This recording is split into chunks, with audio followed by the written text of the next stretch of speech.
Eu sou o professor Flávio Vichinski. Nesta aula, vamos iniciar o estudo ao poema épico Os Lusíadas, de Luís de Camões.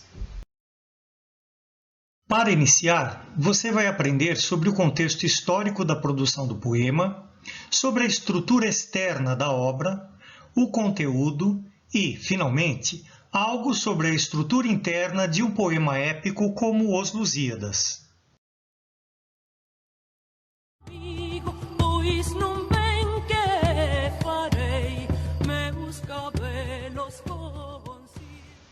Estamos no século XVI, mais precisamente no ano de 1572, quando o poeta português Luís Vaz de Camões deu ao público pela primeira vez a sua imortal obra Os Lusíadas.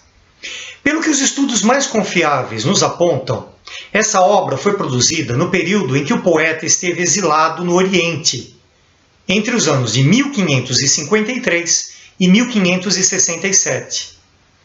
A obra Os Lusíadas pertence ao movimento que costumamos denominar classicismo português, porque ela mantém uma grande relação com os modelos clássicos de literatura épica, como veremos mais adiante.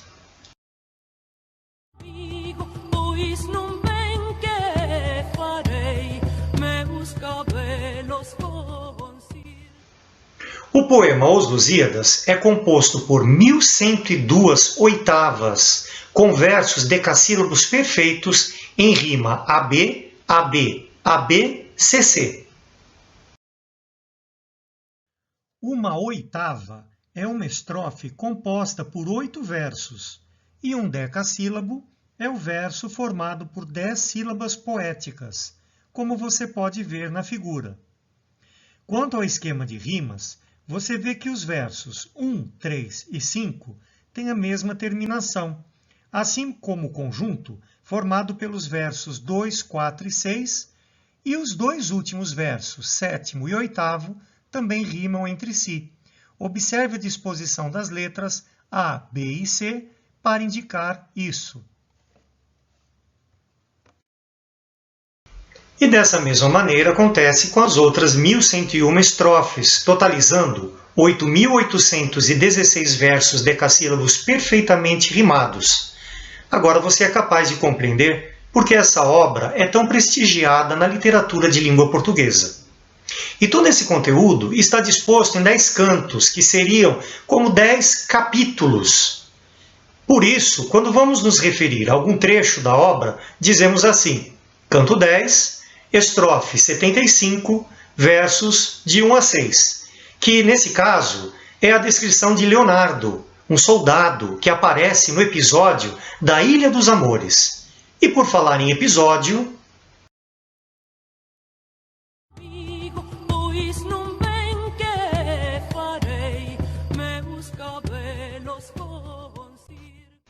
os episódios de Os Lusíadas são como os elementos em uma colcha de retalhos, que, quando reunidos, revelam o todo da obra. O fio condutor é a história de Vasco da Gama e seu percurso até a Índia, que aconteceu no ano de 1497, um feito notável para os portugueses daquela época. Mas o poema não segue uma narrativa linear. Ele se apoia em múltiplos narradores e ao recurso da memória para lembrar do início da viagem e também elementos da história de Portugal.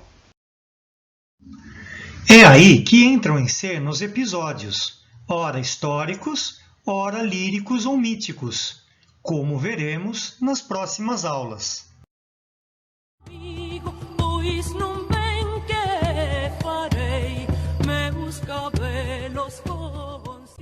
Vamos ver agora como Os Lusíadas resgata a poesia épica grega e latina em sua estrutura interna. Preste bem atenção. Proposição, onde Camões mostra o tema do poema.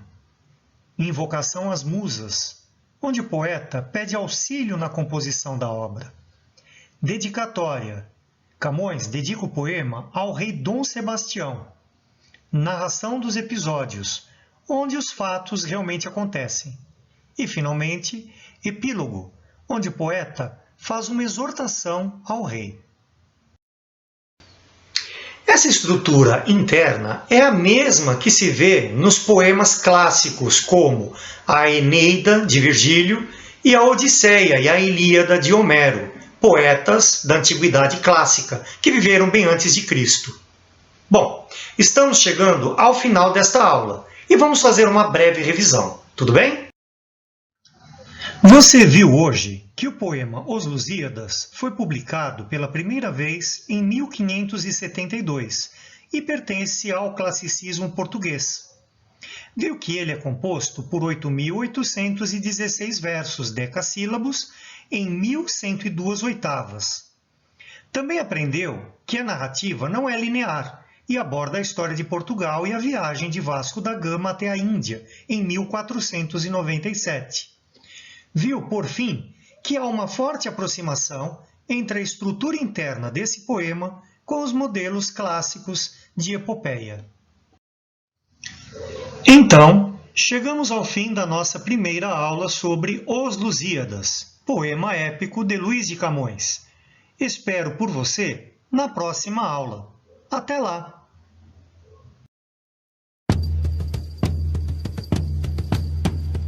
Oh, oh, oh.